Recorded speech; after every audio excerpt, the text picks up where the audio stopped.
Record.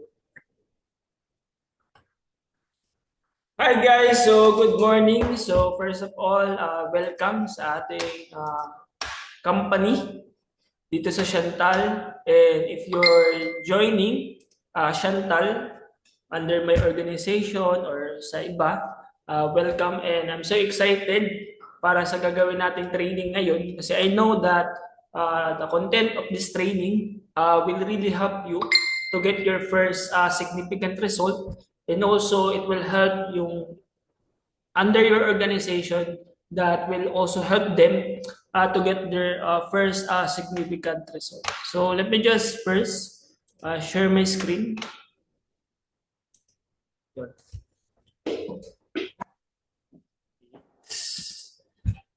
Wait lang. So one moment here. Let me just share my screen. So, yeah. Record.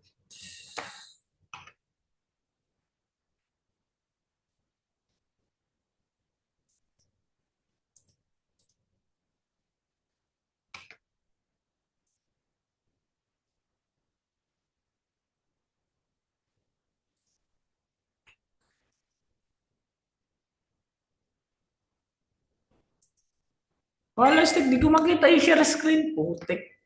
Dagan ko na bang may nag-zoom? Ano ba yun? TikTok ko na nga lang to.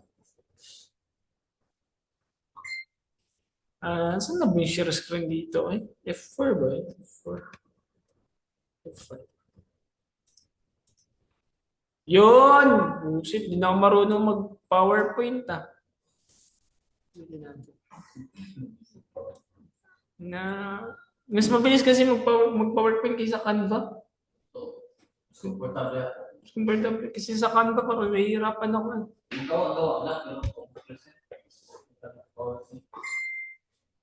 Pakortina-kortina pa.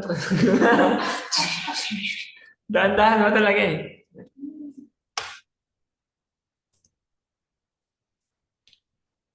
Alright, so guys, good morning.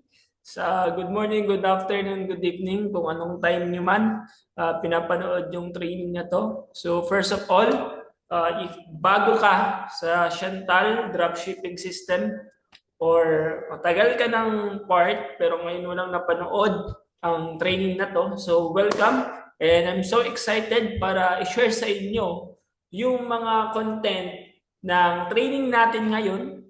Okay, and I know kasi this content will really help you and your downlines to get their first significant result in the most effective at mas madaling way. So bago tayo mag-start, just to give you a proper expectation dito sa gagawin nating series of video training, first of all, this training is about yung step-by-step na gagawin nyo once you become decided to start our business dito sa Chantal. So step-by-step na to from first 24 hours, first month, and then first 2 months and the rest of the years na magbibuild kayo ng business dito sa Chantal. Okay? So first of all, welcome and congratulations. Okay? So, by the way, itong nakikita nyo sa screen, ito yung first picture natin nung first na ginawa natin o nag-opening tayo ng ating office dito sa Davao. So, let me just first introduce myself. My name is Vinebel Evangelista. So, that's my second name. But my legal name is Calvin Brian Abidencio. So, I started on this business way back, I was 18 years old. Then, ang dami ko na-join ng mga company. Then, one of the almost 6 companies na yata yung napagdaanan ko. And talagang one of my biggest challenge that time is nung pag-join ko dun sa mga company, parang hindi ko alam kung ano yung mga bagay na dapat kong gawin. Like, pag-join ko, then, what's next? Ano next kong gagawin? So, dati, ginagawa nila, invite ka lang dalawa, start ka lang sa invite. Then, dahil doon, parang yun nga, sinabi sa'yo, mag-invite daw ako, pero hindi ko naman alam kung anong gagawin ko, anong sasabihin ko. Kaya, through series of ganong experience, I decided na mag-aral, then boom. So ito na po yung result. So ngayon, nag-set tayo ng step-by-step na gagawin nyo, starting the business dito sa Chantal. Kasi dito sa Chantal, meron tayong dalawang klase ng approach. Una yung online, kung saan yung dropshipping, Facebook ads, and digital marketing. Then meron din tayong offline. So, lahat may advantage and disadvantages. Ngayon, ang ituturo namin sa inyo ngayon is yung offline approach. Okay, so kahit wala ka pangbayad sa ads, is pwede mo na itong gawin. And kapag kumita ka na, doon ka na mag-start ng Facebook ads. Okay, so let me introduce myself. I'm Vinny Bangalista. Started nung 18 years old. Then, nag-build kami ng team. Ang pangalan is yung Xsearch Game Changer. So we started April 8. Then isa rin ako doon sa mga international dropshipper. And yung isa sa mga mission namin dito is talagang to develop then yung mga future leaders. Kasi in this industry, mostly sa atin, or kapag may nagre-recruit sa atin, unang sinasabi nila na ako nang bahala sa lahat, wala ka nang kailangang gawin, invite ka lang. Pero dito, we encourage everyone na maging leader talaga. So actually, sa akin talaga, pag nagre-recruit ako, sinasabi ko agad na network marketing to, kasi para ka rin nag-aaral sa school, huwag mo expect na madali. Dahil doon, di sila nag-join. Pero okay lang, kasi pag may nag-join, alam na nila na mahihirapan sila. Anong advantage nun? Siyempre sa akin, hindi na ako yung maghihila sa kanila. So sila na mismo mag-aaral sa sarili nila. Although matagal, pero ang pinaka-benefits, ang reason naman kaya tayo nandito sa ganitong business is magkaroon ng residual income. Eh kung yung mga kasama mo, puro members lang, walang leaders, paano ako magkaka-residual income doon, di ba? So yan yung vision or mission is to develop mga future leaders. Next is yung vision natin dito is to build the largest organization under in this company. So, yun yung pinaka-binivision natin, di ba? So, welcome. Okay, so on this video, syempre, ang pinaka-objective ng video na to is talagang to give you, to prepare your mindset or to give you the expectation kung ano ba yung mga bagay na mangyayari. Okay? Because hinahanda lang natin yung isipan nyo kung anong mga pwede mangyari para kayo prepared din kayo sa mga pwedeng mangyari. So hindi kayo mabibigla. Okay? So our first crucial conversation. So by choosing me as one of your mentor, we're entering into the relationship of trust. And I'm going to call on that trust multiple times. Okay? So by choosing me as a mentor, even though it's just an online mentorship program, I believe na you're here because of trust, and I'm also here trusting you. And I hope na kung ano man yung mga bagay na gagawin natin dito, or sometimes I will be asking you to get out of your comfort zone. Please trust us na ginagawa namin yun, not for ourselves, but for your own good. So we're asking you to get out of your comfort zone, hindi lang para sa amin, kundi para sa inyo. Because I know that will be the best thing para din sa inyo. And next, the more you show up with effort, the more I will pour into you. So, way back before, di ba? So, nung nag-start ako, talagang di man ako yung pinakamabilis na nakakapag-build, pero nag-show ako ng effort.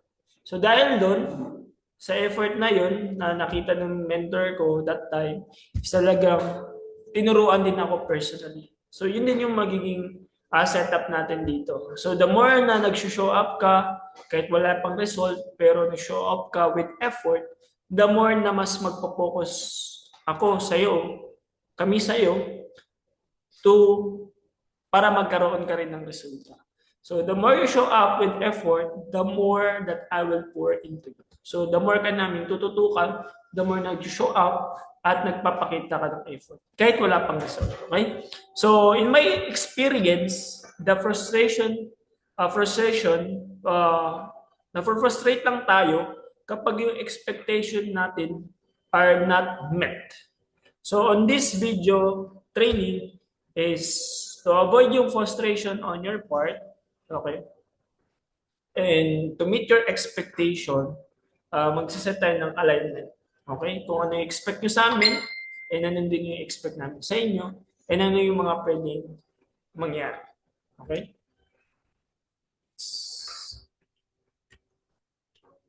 So, yan. So, first of all, congratulations for deciding and choosing Chantal as your company. And lagi namin dati yung sinasabi dito si Chantal na lahat naka-set up na for you to become successful. Talagang ikaw na lang yung kulang. So, congratulations for deciding and choosing Chantal.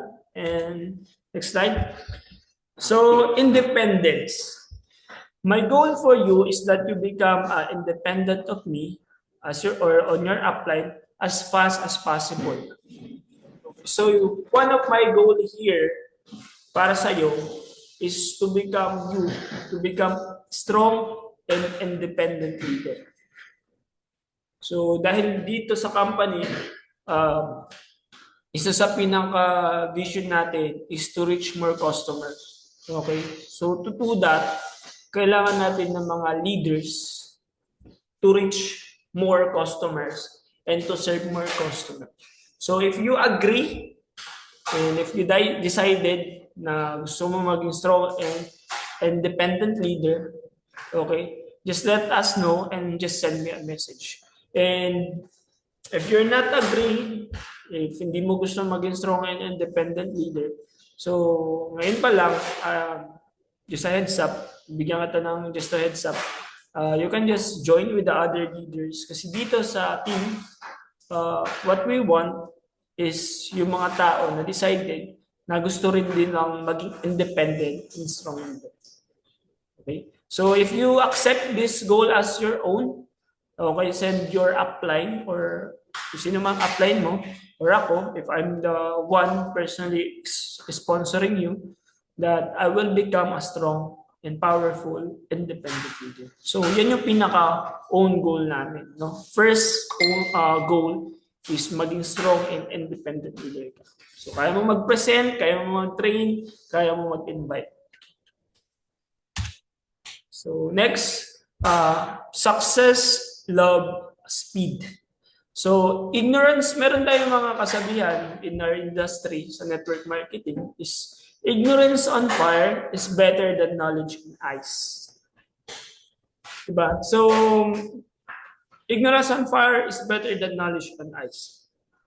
So, tayo kasi, alam ko na may mga, on this business kasi, hindi mo kailangan, di ba, alam ko, like yung sa akin before na nag-start ako, iniisip ko dati na kailangan ko munang matutunan yung compensation plan, ma-master ko lahat ng food supplement, ma-master ko yung ingredients, gumaling ako mag-present, bago ako mag-take action.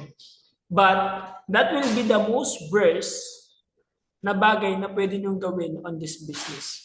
Because on this business, napaka-importante na you get the result first, then you learn, so that you can help your downline to have also a quick result. So napaka-importante dito, hindi katulad sa school. Di ba sa school, nung college tayo, before na mag-work, magte-take muna tayo ng 4 years degree bago mag-apply for a job. Dito, gagawin muna natin. So you don't need to become perfect sa pag-invite, sa pag-present, hindi mo kailangang alamin lahat ng mga produkto agad. You just need to take action first. And then you learn. So, almost always, you will feel asked to act before you feel ready. And just send us also a message that I am willing to get uncomfortable and take action before I feel ready. So, gusto ko lang kayong tanungin before we proceed with the next slide. Do you want to go fast or average? So, as your mentor, just let us know kung gusto mo mag ng fast or average dahil may different route or different ways or approach pag gusto mong fast or average. Okay, so, yun lang. Just yung meat nung slide na to is you don't need na maging perfect, mag-invite, present, or hindi mo kailangan alamin lahat ng product natin before you invite, before you take action. Okay, just take action and then along the process. And no worries, kasi bibigay din naman namin sa inyo yung step-by-step guide para ma-mold kayo into a independent and strong leader. Yeah. So your first why. Oh. Finding the reason why you choose to start building a business with Chantal, and it will carry you throughout the difficult times long term. So ngayon, along the process, habang ginagawa natin tong business na to, so magpo-formulate tayo ng why, yung why nyo that makes you cry. For this time, your first 24 hours, your first month doing the business, alamin muna natin yung first why nyo, kung bakit nyo gagawin tong business. Ano ba yung first why nyo? Is it magkaroon ng extra 5,000 per month, 10,000 per month, o gusto nyo palitan yung business nyo or yung trabaho na ginagawa nyo ngayon? So alamin muna natin yung first why nyo. So meron kaming sinet dito na question. So, ang gagawin nyo lang, answer this question, then send your answer to your direct sponsor or upline or sa akin kung ako man yung personal na nag-enroll sa inyo sa Chantal. First question, do I want to become a product user or business builder? So, ask yourself, gusto nyo ba maging user lang? Gusto nyo ba maging sharer lang? Okay, gusto nyo ba maging business builder? So user, it means na gusto nyo lang gumamit ng products. Okay? Next, if gusto nyo maging sharer, gusto nyo lang dun sa bahay nyo, nagpa-present. And then, nag-present na tayong products. And next, builder. Yun naman yung marunong kayo mag-present, mag-invite, and mag-train and mag-launch ng other business builder. So, bakit kailangan namin malaman to? Kasi marami sa business natin ngayon, halimbawa ako, nag-join ako kasi gusto ko lang maging user. Ngayon yung upline ko, pinupush ako, mag-recruit. Pinupush ako na magbenta. Gusto ko nga user lang. Diba? As your mentor, napaka-importante na malaman namin kung ano bang goal nyo in this business. Para alam din namin kung ano yung right approach ng pagkausap sa inyo. So kung gusto nyo pala maging business builder, the more kami mag-focus sa inyo, na makapag-build kayo ng business. So, kung gusto yung user, okay, tuturo lang namin sa inyo yung products, ano yung mga products. So, magkakaiba siya ng approach. So, if your answer is yes, gusto yung maging business builder, ang next question is, are you willing to do whatever it takes to become successful? So, on this business, if you decided na maging business builder, you need to have a strong willingness na gagawin nyo to in long term. Sabi nga nila, yung magkaroon kayo ng marathon mindset. Ibig sabihin na hindi nyo siya gagawin for 1 month, 2 months, 3 months, 1 year. Hindi gagawin nyo siya until you become successful, until you reach the finish line. So, yan. Para lang aware kayo, no? So, kung you decided to become a business builder, ask yourself lang kung willing ba kayong gawin to do whatever it takes to become successful. And 3, as a business owner, magkano income yung gusto mo yung realistic. Halimbawa, you decided na maging business builder. So magkano income per month ba yung gusto mo, okay, na ma-achieve on this business? Halimbawa, gusto mo 10,000, 5,000, 6,000. So just send us a message para makapagawa tayo ng plan kung how you will achieve that income per month. Okay. Step 4, question number 4. Ano o saan mo gagamitin yung pera? Halimbawa, pang business ba, bahay, kotse, or pang trade sa family? For example, you decided na gusto mo mag-earn ng additional 10,000 pesos per month. Imagine what will that 10,000 pesos will help you to achieve yung mas greater purpose, mas greater goal mo aside from 10,000. Halimbawa, gagamitin mo ba siya pang business trip, trip sa family, trade sa family, pang business ba, pang down sa bahay o sa sasakyan. So once you're able na to have answer all of these questions, ang gagawin nyo, isasend nyo lang siya sa mentor nyo or sa upline nyo or kung ako o sa akin kung ako yung direct sponsor. So to sum up, so halimbawa, nag-decide kayo maging business builder, ito lang yung i-message nyo sa upline. So I am decided to become business builder and I'm willing to do whatever it takes to become successful. And I want to earn 10,000 per month to treat my family to Palawan. Ganun. So yan na yung magiging goal natin, yun na yung lagi nyo iisipin. As of now, yung first why we are doing this business. So bakit ba importante na malaman nyo yan?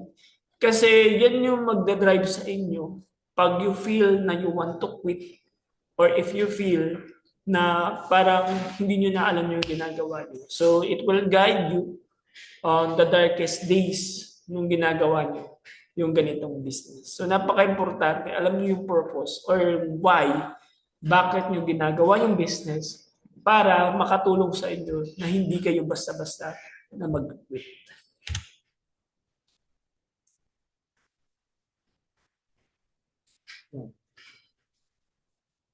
So, ayan yun siya.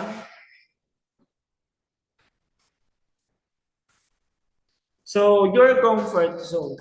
So, there's a lie on this industry or on the life na sinasabi nila na you only have to do what you love, so you don't need to work for the rest of your life. So, bakit siya lie? Imagine, for example, yung isang athlete. Okay? So, yung athlete, ginagawa niya yung best niya, nag-train siya, gumigising siya 4 a.m., taking maraming carbohydrates to get more energy for training. Hindi dahil gusto nila yun. Okay? Although gusto nila yung sport, pero to become a champion, ginagawa nila yung mga ganong sacrifices because they are committed to excellence. So, hindi ibig sabihin na hindi nyo gusto yung ginagawa nyo is mali na siya. Okay? So, on this business, there will be a times na we were asking you to get out of your comfort zone. So, if you're willing to get out of your comfort zone, let your mentor know, or if ako yung direct sponsor nyo, let me know para yung approach ko sa inyo is talagang lagi ko rin kayong mapapaalalahanan. So, kasi for example, no, kasi ayoko naman kayong ipagawa sa inyo yung mga bagay na hindi naman pala kayo willing na gawin. Okay, so maganda to, alam ko lang, para alam ko kung paano kayo i-approach. Halimbawa, sabi ko, yes, I am willing to get out of your comfort zone. So, message ko kayo na ay ganito gagawin natin or mapupush ko kayo konti. Kasi ayaw ko naman na yun, ipagawa sa inyo yung mga bagay na hindi naman kayo willing na gawin. So, there's a lot of times, if you said yes, na will push you out of your comfort zone. Okay. So, next mindset. Okay, so when you want to quit, how would you like me as your mentor to respond when you want to quit or when you go silent and stop showing up? So, 1 month to 3 months from now, there will be a time na parang gusto nyo nang mag-quit. Okay, so baka nga mas mabilis pa, baka nga 1 week. mapapaisip kayo na parang gusto nyo na mag-quit because naka-experience kayo ng rejection, discouragement, sinabihan kayo ng parents nyo na, ay, hindi naman niya gumagana, hindi yan ganito, ganyan. So, if that's the moment o dumating yan sa inyo, so, just let us know kung gusto nyo ba na i-approach namin kayo to guide you, to message you, to guide you to the light na para magtuloy-tuloy, or you just want to go silent, just need some space para makapag-refresh. So just let us know, okay, kung gusto nyo bang i-message namin kayo to guide you, to remind you of your why, or you just want to just be silent and just have space to reflect on yourself. Just let us know para alam namin kung paano kayo i-approach. Okay, so lastly is the power of decision. So the meaning of word decide comes from the Latin word decidere, which means which is a combination of two words. D means of, kadir means cut, and it's time to cut off all other options. So decide to build Chantal Direct Sales Incorporated not to see if it will work for you, but rather until it works for you. So there is gusto ko lang share sa inyo yung isang story about a book I read. So ito yung isa sa pinaka magandang libro na nabasa ko that time. So meron kasing isang crew na pumunta sa isang isla. Then pagpunta nila sa isang isla, kinongkor nila yung isang isla, nakita nila na out of number sila. Ngayon, bumalik yung isang soldier dun sa commander, "Sir, parang outnumbered tayo, marami ang kalaban." So anong ginawa ng commander? Ginawa niya, pinasunog niya lahat ng barko.